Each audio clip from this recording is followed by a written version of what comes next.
Hi, I am John Hoffman. I am the author of Getting to Healthy, Making the Transition to Eating Real Food, available on Amazon.com. Every few days, the morning news spotlights a local restaurant in an attempt to show people that businesses are reopening now that the severe COVID-19 restrictions are being somewhat eased. The reporters encourage everyone to get out and support their local restaurants, saying the restaurants need us to survive.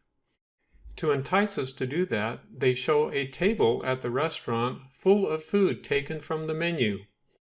If you want your favorite restaurant to be here when this is over, they affirm, get out and visit them. Little did they realize, though, that their spotlight had just the opposite effect on me. As the camera zoomed in and swept across the various entrees, I saw only fried foods dripping in cooking oil, foods full of saturated fat and cholesterol, and other unhealthy dishes. While the sight of these foods might have caused me to salivate just a few years ago, I no longer find these foods enticing.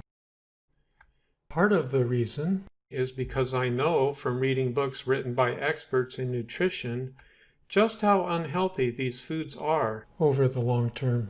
Just as I wouldn't put inferior contaminated gasoline into my car, I won't ingest health-impairing food into my body. I have learned to be kinder to myself than that.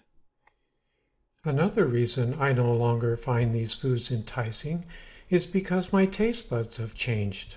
I fully enjoy eating whole plant-based foods, and actually prefer them to eating fast food or heavy restaurant food that I know will dump a load of fat, calories, refined carbs, and salt into my stomach that will make me sleepy, cause acid indigestion, promote constipation, multiply the bad bacteria in my colon, and generate gnawing, recurrent, frequent hunger. My idea of a good time no longer includes seeing how many heart attack on a plate meals I can eat in my life before I keel over from a heart attack, develop high blood pressure, come down with type 2 diabetes, or become impaired from a stroke. I recently watched a video on YouTube of a group of 3 highly skilled climbers who did an incredible traverse of the Wasatch Mountains Whirl, or Wasatch Ultimate Ridge Link-Up, a route that circumnavigates all 3 sides of a major canyon east of Salt Lake City. It encompasses traversing 36 miles, climbing many peaks over 11,000 feet in elevation, crossing hair-raising ridge lines, and chalking up more than 18,000 feet of elevation gain.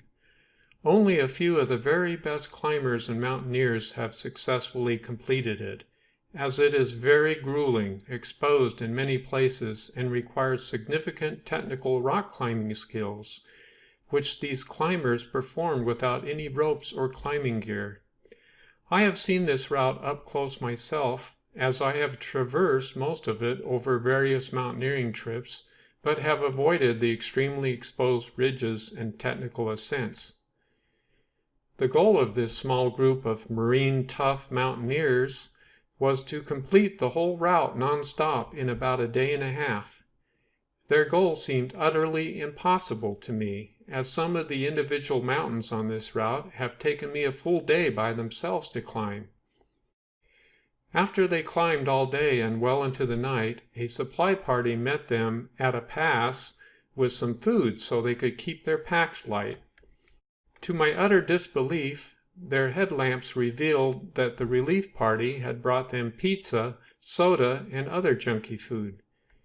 But all 3 of the climbers were more than happy to wolf it down. However, a short time later, one of them started feeling terrible, came down with severe stomach pain, and ultimately threw up. He suffered greatly throughout the rest of the trip. I'm sure the relief party thought they were giving the climbers a real treat in the middle of their horrible physical ordeal, but instead they were only pushing the climbers' depleted bodies even further. After I learned about healthy eating, On my own mountaineering trips, I carried a lot of fresh fruit, raw unroasted nuts, water, dried fruit, some healthy energy bars, and homemade 100% whole wheat bread. This gave me plenty of lasting energy. So, if you are still lusting after the food I saw in that news report, stop banging yourself on your knee with a hammer every time you eat, while expecting your body to repair itself over and over again and perform at its best. Instead, be kind to your body. Deeply nourish and replenish the cells and organs of your body by eating a whole food, plant-based diet. Thanks for watching, and see you next time.